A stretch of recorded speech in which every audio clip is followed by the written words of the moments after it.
Psicografia de uma jovem suicida. O egoísmo traz em si seu próprio castigo. Allan Kardec.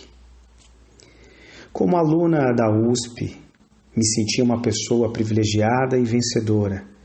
Tinha um grande número de amigos que me incentivava à vaidade e em festas sucessivas me levava às primeiras experiências com uma droga chamada LSD. Como eu passava longo tempo fora do lar, com justificativa de estudo em grupo, meus pais nunca se deram conta do meu vício. Mergulhei durante um ano em secretas viagens alucinatórias. Era usar o ácido e os rostos se deformavam. Eu via flores gigantes, pássaros coloridos de plumagens belas e, às vezes, caras tortas, deformadas e contorcidas. Era a pior face do vício. Surgiu então em meu caminho um novo colega, um tipo careta, como se diz no mundo, bonzinho, ajuizado. A atração que sentimos foi muito forte, embora sabendo que eu era desajustada, ele me apoiava e me incentivava a sair daquela vida. Mas como eu não me dispunha a mudar e a trocar de companhias, ele terminou o namoro às vésperas de um feriado prolongado. Eu chorei muito. Esperava que ele retornasse pela força do nosso amor. E viajei com a turma para o Guarujá, mas para desforrar uma viagem que ele fizera para o interior, onde morava uma antiga namorada dele. Minha família se preocupou com a minha depressão. Ignorava, no entanto, que o rompimento era por eu não romper com as drogas. Eles nem imaginavam essa minha vida. Na praia, mergulhei fundo na bebida alcoólica e também no maldito LSD. Uma tarde, no apartamento, todos viajando, cada um a seu modo, vi um anjo que me chamava na janela. E eu comecei a gritar, gritei eufórica. Os amigos me seguravam, mas eu me desvencilhei deles e mergulhei solta no espaço. Não havia anjo. O que havia era ácido no meu cérebro.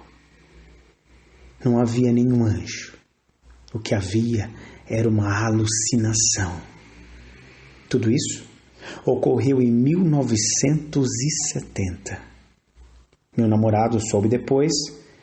Ele foi acusado por pessoas que eu conhecia de ser o culpado do meu suicídio, como se, pelo término do namoro, eu tivesse me matado. Todos queriam salvar a própria pele e diagnosticaram como forte depressão que era o que era a alucinação. Meu ex-namorado, então, aceitou a situação sem se defender e manchar meu nome. Fiquei como uma pobre coitadinha e não como uma irresponsável que não soube agradecer tudo de grandioso que recebeu em oportunidades da vida. Sofri um bocado no plano espiritual. Monstros me acompanhavam, seres em decomposição, cheiro fétido envolvido em gases peçonhentos, tudo era o que me cercava. Quando amparada pelo meu pai, nem sei dizer quanto tempo fiquei vagando. Meu pai, que sofrera um infarto e viera para o plano espiritual 8 anos depois da minha partida, me reajustei e a grande verdade veio à tona. Me dirijo aos jovens agora. A minha família está bem, mas muitos jovens como eu estão dando os passos na estrada do autoextermínio. Detenham-se enquanto podem recuar. A realidade da vida é bela e vocês não terão como vivê-la se drogando.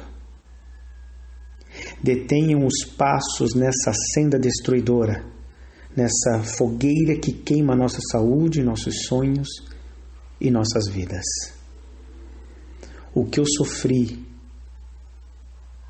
foi tão grande Foi tão amargo o meu caminho que eu mal consigo descrever tudo o que vivi, todo o pesadelo, até reencontrar meu pai. Diga não às drogas de um espírito sofredor.